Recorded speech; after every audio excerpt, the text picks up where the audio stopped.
Uma boa noite, que bom ver você aqui. É uma alegria nós nos reunirmos como comunidade e eu me alegro de ver alguns rostos que a gente não vê com tanta frequência. E é um prazer que cada um de vocês esteja também aqui com um propósito de se reunir como comunidade de Jesus para louvarmos a Deus, ouvirmos também a sua palavra. Hoje nós vamos iniciar uma série de mensagens do tema Faço Parte.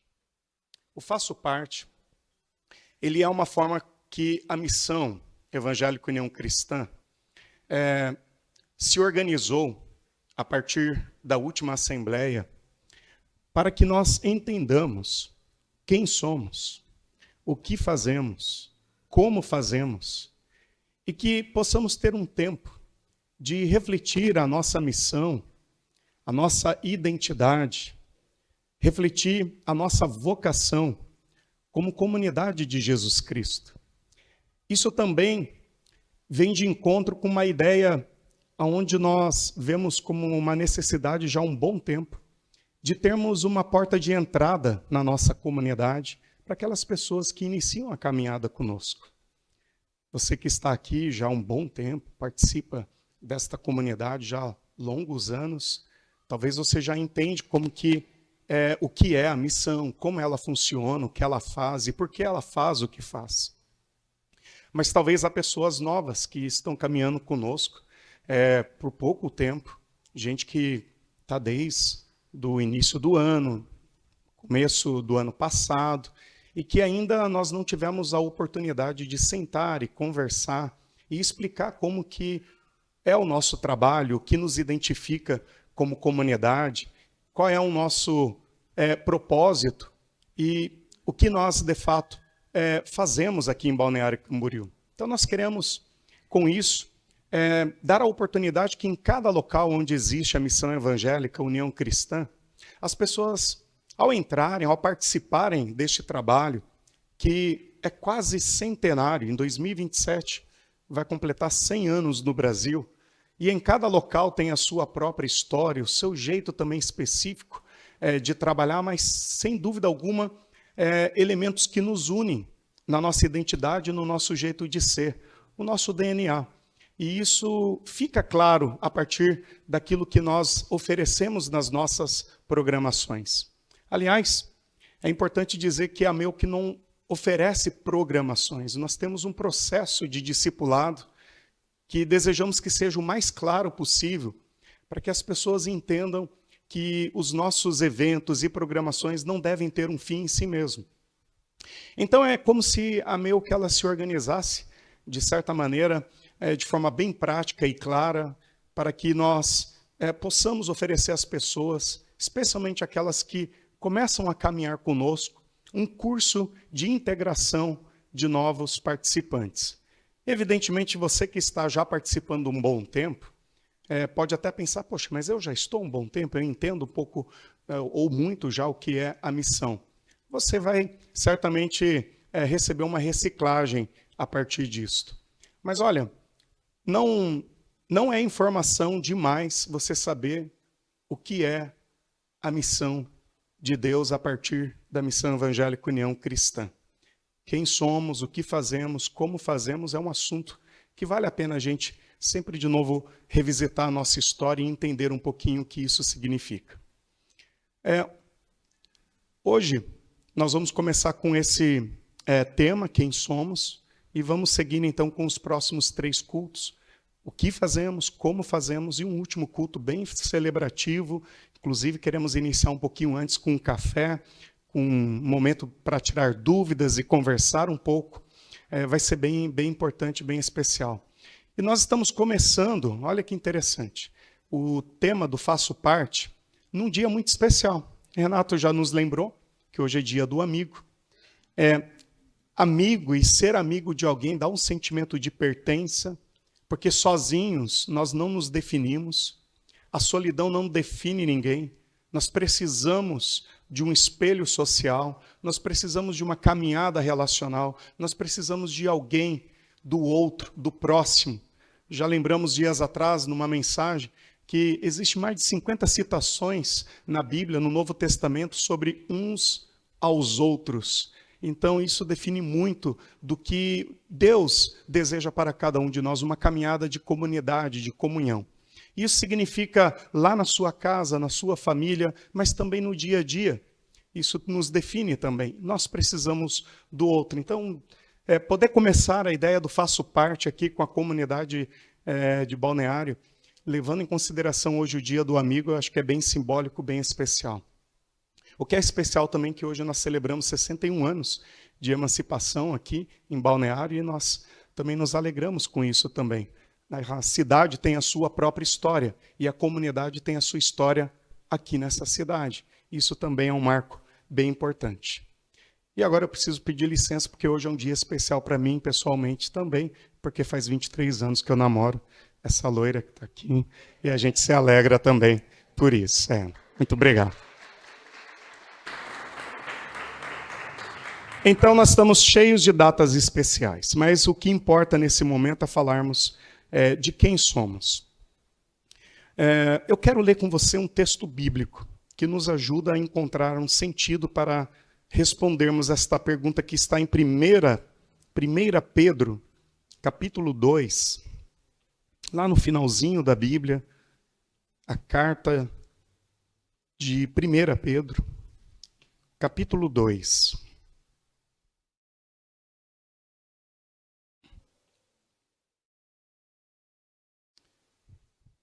Vou ler com você o verso 9 e 10, que diz assim: Vocês, porém, são povo escolhido, reino de sacerdotes, nação santa, propriedade exclusiva de Deus. Assim, vocês podem mostrar às pessoas como é admirável aquele que os chamou das trevas para a sua maravilhosa luz. Vou repetir essa parte. Assim, vocês podem mostrar às pessoas como é admirável aquele que os chamou das trevas para a sua maravilhosa luz. Antes, vocês não tinham identidade como povo. Agora, são povo de Deus. Antes, não haviam recebido misericórdia. Agora, receberam misericórdia de Deus. Você já fez essa pergunta? Quem sou eu? Quem sou eu? Por que eu estou aqui? O que significa pertencer a uma comunidade? A uma comunidade como esta? Ou você que nos visita, a comunidade que você participa e frequenta? Quem sou eu? Por que estou aqui? Por que participo de uma comunidade? São perguntas que não expressam apenas a nossa existencialidade. Elas não são perguntas existenciais apenas, elas são também perguntas espirituais. Enquanto nós não entendermos a nossa identidade à luz da palavra de Deus, nós não saberemos o que significa viver de forma plena na presença do próprio Deus e neste mundo. É a palavra de Deus quem nos ajuda a responder, de fato, esta pergunta. E ela é bem importante de ser respondida. Afinal de contas, quando nós nos apresentamos para alguém, para falar quem nós somos, nós temos argumentos para isso. Eu imagino que se você conhece uma pessoa, muito prazer, meu nome é fulano, ciclano, você vai dizer informações bem importantes que te definem, não é mesmo? Você vai falar o teu nome, tua idade, onde você mora, a sua profissão. O que te define? Será que só é isso? Só o endereço, o que você faz? Tem mais coisas que te definem. Mas no primeiro momento, às vezes, essas são informações, acho que suficiente para alguém que não te conhece saber um pouquinho quem é você. Mas quando você desenvolve relacionamento com alguém, onde você deseja desenvolver intimidade, você vai aprofundando um pouco mais de quem você é para outra pessoa, e o próprio fato de você conviver com aquela pessoa vai fazendo com que ela entenda melhor quem é você, às vezes até te ajudando a se entender. Eu tenho certeza, se você convive com alguém há mais de 20 anos, ou vamos pegar os seus pais, quem pôde conviver com os pais desde o seu nascimento, você vai saber que tem coisas que teus pais sabem a teu respeito, que às vezes você fica se perguntando como é que o pai e a mãe sabem isso a meu respeito. É de tanto conviver, de perceber os seus gostos, as suas vontades, o que te irrita, o que te alegra, e isso gera intimidade, não é assim? É importante isso.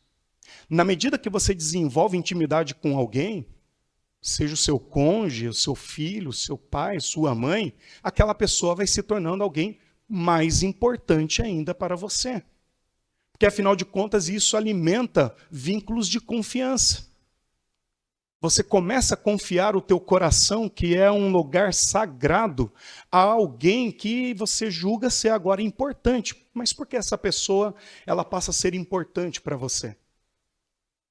Justamente porque você desenvolveu intimidade, que nada mais é do que dar ao outro a oportunidade de te conhecer melhor e de você trocar afetos, de você trocar carinho, lutas, dificuldades, sonhos e frustrações, de você gerar amparo, ombro amigo, de você receber amparo e ombro amigo, e isso vai fortalecendo o vínculo. De tal maneira que quando você perde alguém assim na sua vida, parece que você perdeu parte da sua história, não é assim? Quando você perde alguém que você conviveu tantos anos, desloca a tua vida. Gerando processos de luto, difíceis de ser vividos, sofrimentos, angústias. Você se pergunta como que eu vou continuar a minha história agora sem essa pessoa na minha vida? Por quê? Porque você desenvolveu uma identidade que começou a ser definida agora a partir de quem você é nos seus próprios relacionamentos. Quando você deixa de experimentar esses relacionamentos por alguma razão, por alguma ruptura, isso começa a mexer também com a sua própria identidade, com a sua própria história.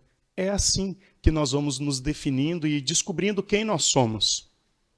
Evidentemente, se a gente experimenta situações assim, nós vamos entendendo ao longo do processo de luto, de consolo e de conforto, que aquela história vivida até então com aquela pessoa, ou com aquelas pessoas, ou com aquela comunidade, né, quando você muda de cidade, com aquela cidade, com aquela história, com aquele país, gente que vai para fora do país, tem pessoas que nos acompanham pela internet que estão residindo em outro país e que já estiveram aqui com vocês, já participaram em algum trabalho de alguma comunidade da missão no Brasil. Você vai seguindo a sua vida com aquele sentimento de que parece que lhe falta algo. Mas você vai seguindo. Mas aquilo faz parte já da sua história. E isso que a gente precisa entender. Quem nós somos. Com isso, você consegue compreender que é muito difícil você definir a sua identidade na solidão, sozinho, sem uma família, sem uma comunidade. Pensa a sua vida sem essas pessoas na sua vida, as pessoas da tua família e da sua comunidade. Quem você é ou quem você deixa de ser. O Michael Gorin, ele tem uma frase muito interessante que diz assim: quando nós, a igreja, mas você pode pensar de forma pessoal também, quando você, estamos confusos sobre quem somos e a quem pertencemos, podemos nos tornar qualquer coisa e de qualquer um. Quando nós estamos confusos sobre quem somos e a quem pertencemos, podemos nos tornar qualquer coisa e de qualquer um. Nós vivemos um tempo onde pessoas que não desenvolveram vínculos de confiança, de caminhada, de constância, de história história, né? Palavra que está se perdendo. A gente tem vivido um tempo de pessoas que estão tão aleatórias no mundo que a gente consegue entender gente se comportando assim. Gente que está confusa acerca de quem ela é, porque afinal de contas ela não pertence a ninguém. Ela se tornou alguém tão virtual que ela perdeu as relações reais e, portanto, a quem eu pertenço? Está dentro de casa, mas não convive com a família? Com quem convive na esfera virtual, às vezes são relacionamentos tão superficiais, tão pontuais, que você não consegue desenvolver vínculo de confiança. Então, é uma relação muito superficial para dizer que aquela relação virtual gerou pertencimento, porque relações virtuais podem gerar pertencimento. Embora eu acredito que em algum momento isso precisa acontecer no presencial.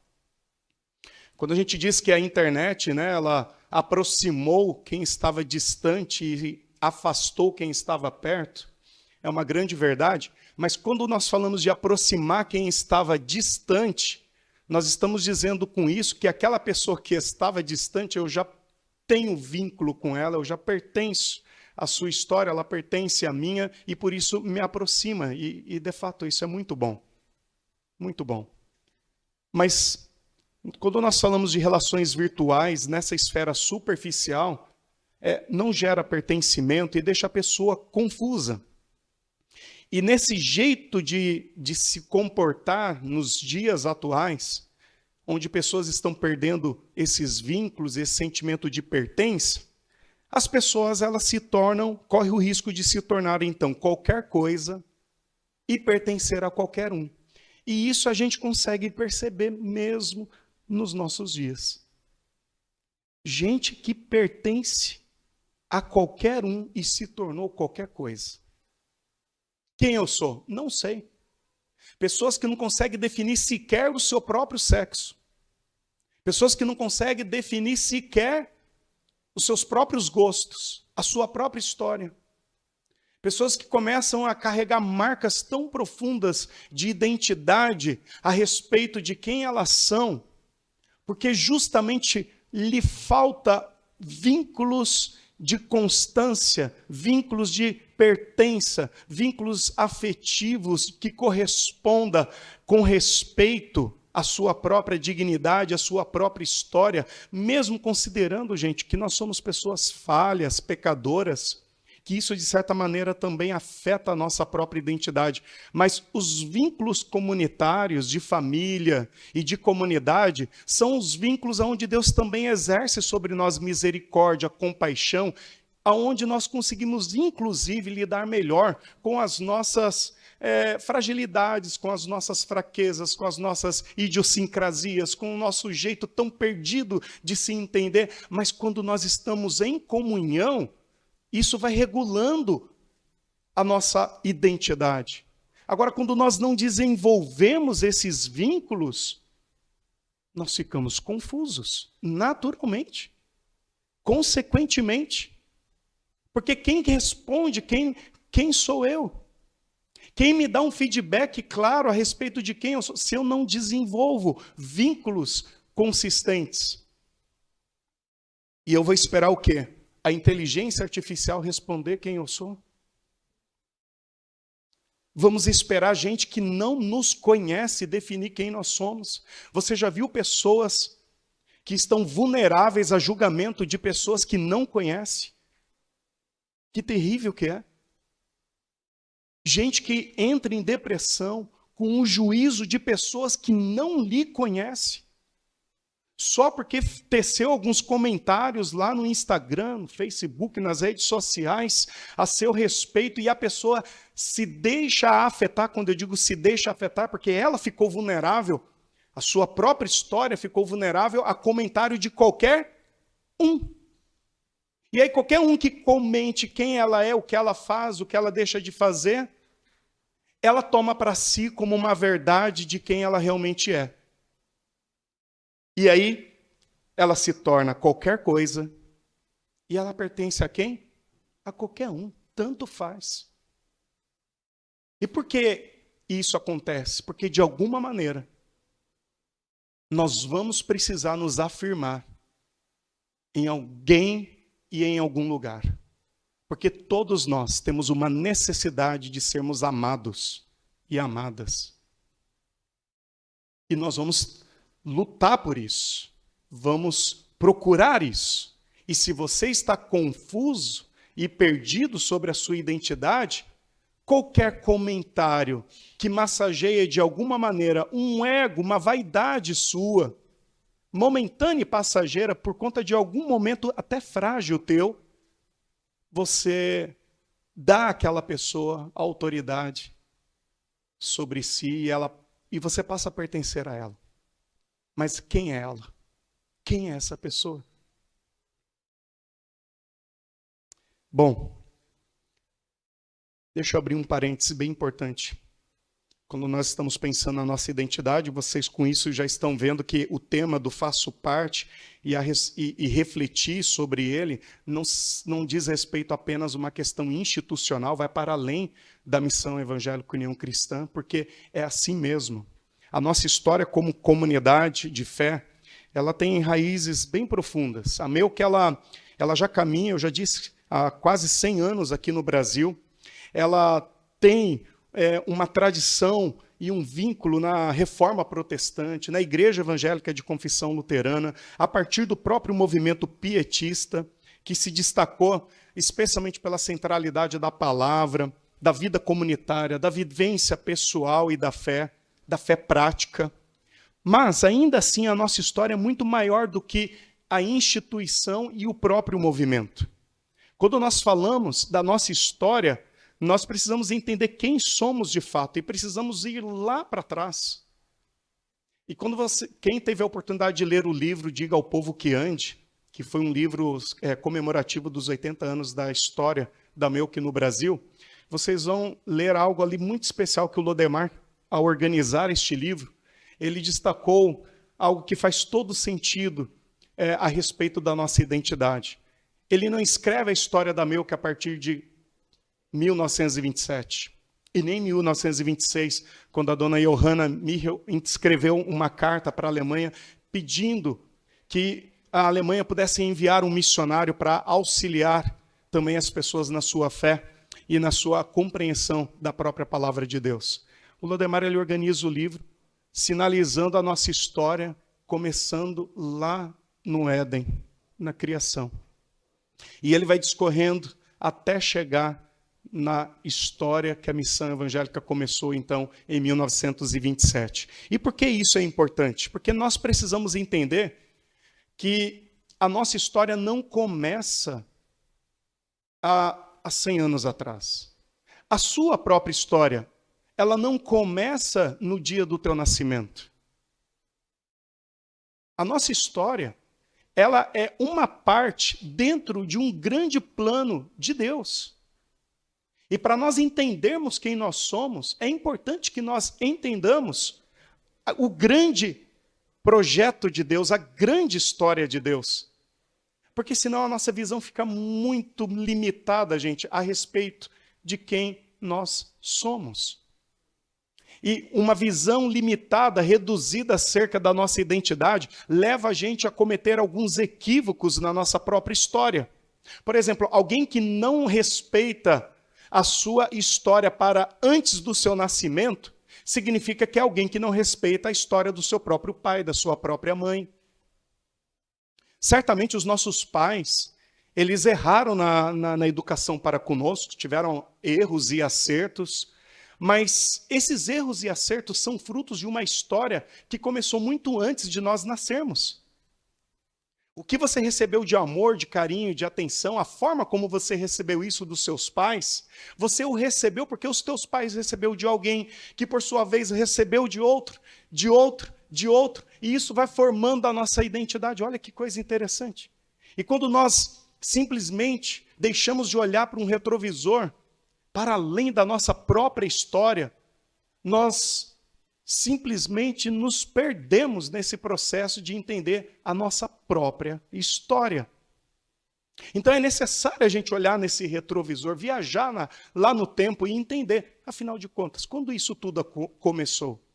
E aí que entra um pouco, ou muito, do que nós precisamos entender acerca da palavra de Deus, porque isso vai nos remeter lá para a criação, quando Deus nos criou.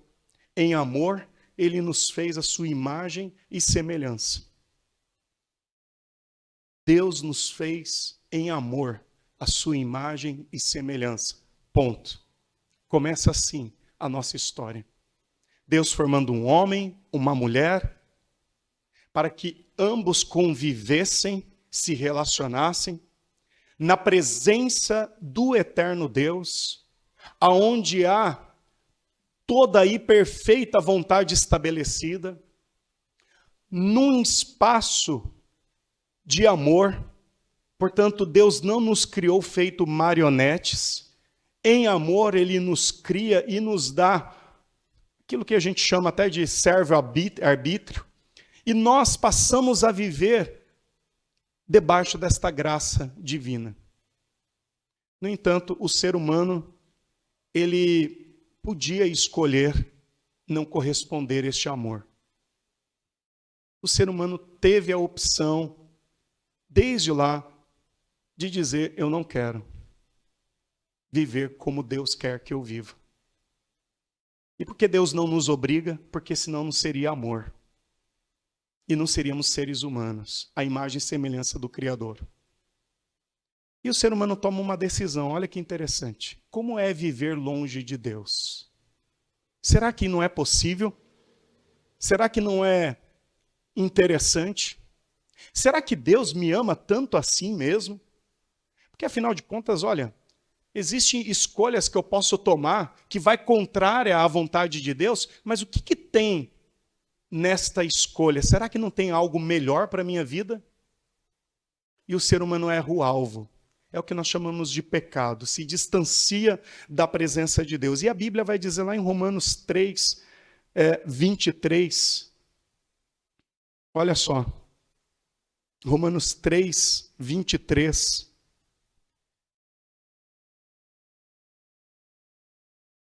Pois todos pecaram e não alcançam o padrão da glória de Deus. Mas Ele, em sua graça, nos declara justos por meio de Jesus Cristo, que nos resgatou do castigo por nossos pecados. O pecado, ele não foi apenas um erro moral, gente. Foi errar o alvo da vida, foi viver longe de Deus. O pecado foi essa decisão do ser humano como pecador agora, por natureza, de não corresponder mais à vontade divina. E por nós não conseguirmos agora nos limpar deste erro, por nós não conseguirmos consertar mais este erro do alvo que nós tínhamos proposto por Deus, nós precisamos que Deus age a nosso favor, porque por conta própria nós não vamos conseguir. Tempos atrás falamos a respeito do filho pródigo, que é uma boa reflexão a respeito disso. O filho que sai de casa, perde a herança. Para a cultura judaica, pedir a herança era a morte do pai. Aquela pessoa não era mais digna de chamar o pai de pai. Ela rompe com a identidade de filho. Ela se afasta da presença do pai. Gasta toda a herança com prostituta, com festa, com farra, procurando buscar uma felicidade longe da presença do pai. Não encontra, acaba o dinheiro, vem uma fome na terra, ele começa a sentir fome, viver um caos que ele mesmo criou, um inferno, e com medo de continuar vivendo aquela condição, ele volta para casa. Mas não para a casa do pai, ele volta para casa onde há um emprego para ele. Ele deseja ser empregado. É isso que o pecado faz na nossa mentalidade. Rompe a nossa identidade de filho. E, no máximo, o que a gente consegue por meio da lei é entender as nossas consequências. Foi o que aconteceu depois que Adão e Eva pecam. Nós vamos ver a necessidade do ser humano ter clareza do que ele fez. A lei, ela veio dar clareza. Olha, vocês erraram o alvo. Só que a lei, ela não faz uma coisa. Ela não restaura o ser humano, não restaura a nossa condição de filho. Mas ela é importante. Ela mostra para nós as consequências do nosso erro e revela para nós a nossa atual condição. Então é o que o filho, quando sai da casa do pai, chega no momento da história dele que ele cai em si. Esse cair em si é como se a gente tivesse, pelo entendimento da lei, o inferno que nós estamos vivendo. Porque sem a lei, sem a palavra para mostrar com clareza o que é certo, o que é errado, nós não iríamos nem nos dar conta que tipo de vida nós estamos vivendo. E iríamos viver num eterno caos.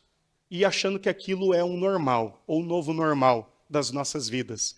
A lei, ela vem, a palavra de Deus, ela vem e mostra para nós. Isso aqui não é a vida que Deus tem para você. Olha para a sua vida.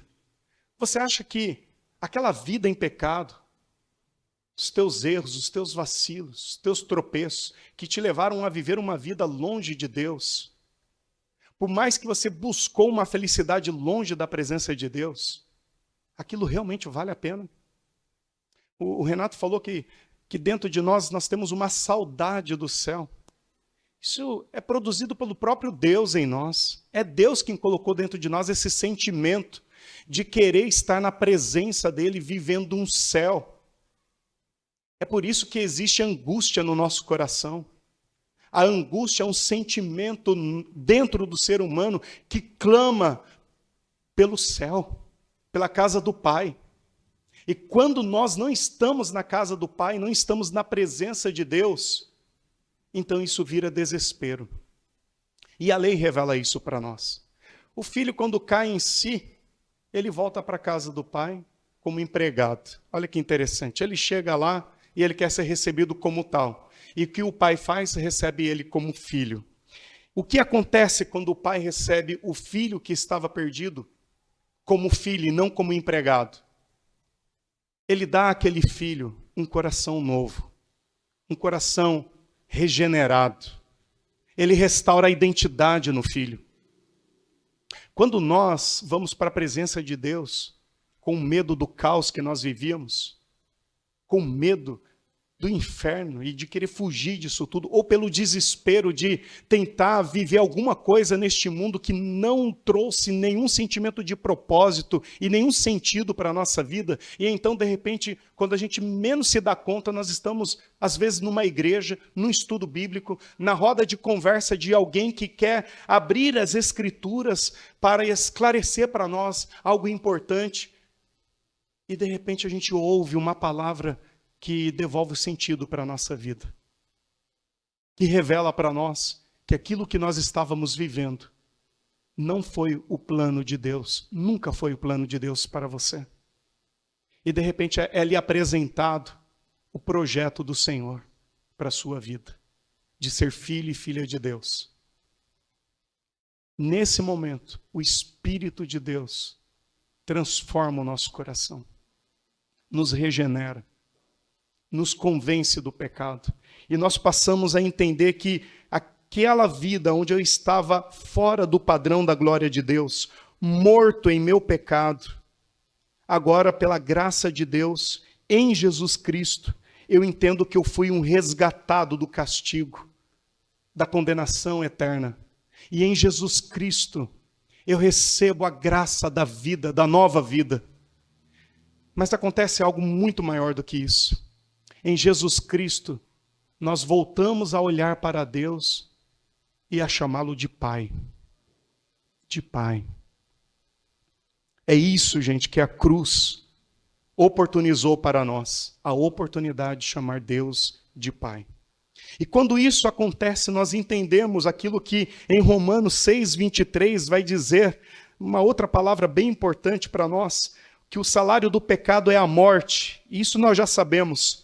Mas a dádiva de Deus, ou dom gratuito de Deus, é a vida eterna em Cristo Jesus, nosso Senhor. Nós descobrimos com isso que aonde abundou o pecado, que estragou com a nossa identidade de filho, acabou com a nossa esperança, deixou a gente angustiado e desesperado, aonde o pecado fez isso na nossa vida, agora nós temos uma graça que se estabelece em nós por meio de um amor incondicional, sacrificial, onde Deus nos entrega o seu único filho, aquele que nunca pecou, aquele que nunca perdeu a sua identidade de filho. Jesus, ele vive a consequência do nosso pecado para que nós pudéssemos novamente poder chamar Deus de Pai. Isso é graça. E se nós confessarmos com a nossa boca que Jesus Cristo é o nosso Senhor, isso é suficiente. Isso é suficiente. E aí, a partir disso, nós temos uma nova identidade. Essa que Pedro escreve em sua carta. Somos geração eleita, sacerdócio real, nação santa, um povo exclusivo de Deus. Mas você percebeu na leitura que Pedro vai dizer que nós não éramos sempre assim? Antes nós não éramos isso, mas agora somos. Agora quando? Agora, em Cristo. Por causa de Cristo e porque Cristo deu a sua vida por nós, nós somos um povo exclusivo de Deus. Aí vem a palavra igreja. Olha que coisa linda isso. A palavra igreja, a palavra eclésia, do grego, eclésia, significa chamados para fora. E é isso que nos define novamente como povo de Deus. O corpo de Cristo é formado pelos membros do corpo de Cristo. A igreja é isso. Fazer parte de uma comunidade é ter a consciência de que nós fazemos parte do corpo de Cristo Jesus. E ao fazer parte do corpo de Cristo Jesus, nós temos uma identidade. Por isso nós nos chamamos de cristãos. Porque nós temos uma identidade firmada em Jesus Cristo. Somos membro do corpo vivo de Jesus. Não é um prédio. Por isso o que nos define não é a Rua Jordânia número 150. Não é. Nós, enquanto pessoas, nós poderíamos estar reunidos lá na Rua México, lá em Itajaí, como há outras pessoas se reunindo em tantas outras cidades. O que nos define é a respeito de quem nós nos reunimos. Não um endereço, nem tampouco um prédio. Mas essas coisas se tornaram necessárias, porque em algum lugar nós precisamos nos encontrar. E nós temos, pela graça de Deus, este lugar aqui tão bonito e agradável. Mas o que define esse lugar, gente, é o fato de você estar aqui. Não é o prédio, não é o tijolo, não é o endereço. É porque você faz parte do corpo de Cristo e decidiu se reunir como corpo de Cristo. E como corpo de Cristo nós temos uma missão. Deus nos chama a abençoar pessoas. O nosso propósito aqui, gente, não é receber uma palestra motivacional. O nosso propósito aqui não é nos reunirmos para nos sentirmos bem. O nosso propósito aqui é nos reunirmos para nos lembrar uns aos outros de onde nós saímos. Aliás, de onde Deus nos tirou. Para onde Ele nos colocou na sua presença. A identidade que Ele resgatou, a nossa identidade de filho. E nos lembrar que como filho e filha de Deus, nós temos uma missão. Lembrar tantos outros perdidos, tanta gente que está com a sua história destruída pelo pecado, de que Jesus morreu na cruz por ela. Essas pessoas, elas precisam ouvir esta mensagem. E adivinha de quem que elas vão ouvir? De um anjo? Uma mensagem num painel LED no céu? Por você. Cada um de nós somos chamados para uma missão. E é uma missão única e exclusiva de Deus. Não é a missão do Regis, não é a missão da Melk de Balneário, é a missão de Jesus Cristo. Resgatar perdidos. Resgatar pessoas que estão sem rumo, que perderam a sua identidade de filho, de filha, com a mensagem de salvação. Essa que eu acabei de mencionar para vocês. Este evangelho precisa ser anunciado para mais pessoas. Evidentemente, isso precisa acontecer de formas criativas, contextualizadas. A gente precisa entender a realidade de cada um, de cada pessoa, de cada bairro, de cada cidade. E Deus, pelo seu Espírito, nos dá criatividade para isso. Mas nós temos uma missão e precisamos nos empenhar para isso. Às vezes falta ideia para um, mas não para outro. De repente eu estou limitado, mas o Henrique, o Jean, ele tem uma ideia diferente. E olha só, quando nós nos reunimos como igreja e trocamos ideias de como nós podemos anunciar este evangelho para mais pessoas, nós crescemos como povo, como comunidade, e temos clareza, lucidez de como nós vamos fazer isso aqui em Balneário Camboriú, por exemplo. Como que podemos anunciar o evangelho para pessoas perdidas? Lógico, não somos os únicos, tem tantos grupos de pessoas, outras igrejas institucionais, né, que estão fazendo esse papel também, mas nós também temos o nosso papel aqui. Aqui no bairro Nações, como vamos fazer isso? Esse é um tema que nós vamos nos ocupar também no tema do Faço Parte. Como vamos anunciar o Evangelho de Jesus Cristo para mais pessoas?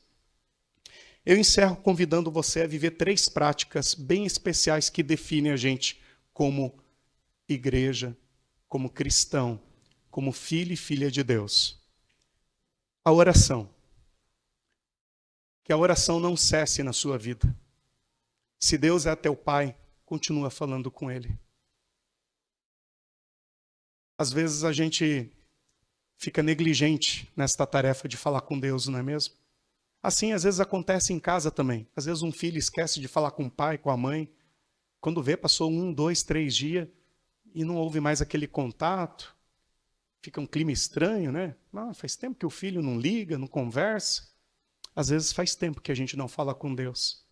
Nós precisamos falar com Ele todos os dias. Pratique a oração. Isso define muito bem quem nós somos como comunidade. Segundo, estude, medite. Leia a palavra de Deus. Olha, isso está no na ideia de como nós fazemos, tá? O estudo bíblico é uma maneira que nós queremos facilitar você de meditar a palavra de Deus. Se você não participa de nenhum grupo de estudo, participe de algum. Se algum desses que nós temos é difícil e você quer verificar a viabilidade de um outro grupo, nós vamos encontrar um caminho para isso. Mas participe de um grupo de estudo da palavra. Estude a palavra em casa. Leia a Bíblia. Gente, tem muitos devocionais e muitos bons devocionais, tá? E eu não sou, assim, não quero aqui fazer merchan para nenhum e outro, não. Mas uma coisa eu quero dizer a respeito de devocional. Não importa qual devocional você usa. O mais importante, você tem que ler a Bíblia. Leia a Bíblia, gente. Pode ler Presente Diário, Pão Diário, tem tantos outros aí, sabe? Mas leia a Bíblia, medite nela. E terceiro, vive em comunhão. Não se afasta da comunhão do corpo de Cristo. Não vive sozinho, não caminhe sozinho. Se você tem enfrentado dificuldades, converse com alguém, busque ajuda. Caminhe com um cristão maduro, com pessoas que vai orar por você, com pessoas que não vai te desejar que você viva uma vida longe de Deus. Caminhe com aqueles amigos que não dão apenas tapinha nas costas, sabe? Que de vez em quando te puxa a orelha também. Esses são os melhores. Porque gente para dar tapinha nas costas e afirmar o teu erro não falta no mundo. Mas gente que tem a coragem de olhar nos teus olhos e chamar a tua atenção com amor e com carinho, para que você não se afaste da presença de Deus, você vai contar numa palma da mão. Não se afaste destes. Não fuja da comunhão, mas busque ela. É importante a comunhão uns com os outros. Faça parte. Faça parte porque Deus te chamou. Faça parte porque Jesus te salvou. Faça parte porque o Espírito Santo te convenceu do pecado e Ele te santifica. E te abençoa todos os dias com a graça de você sentir a presença deste Pai muito perto de você todos os dias. Nós não estamos aqui por um acaso. Nós somos povo da cruz, nós somos família de Deus, somos corpo de Jesus Cristo e por isso nós somos missão. Amém? Que essa palavra possa ficar no seu coração e que sejamos por ela abençoados.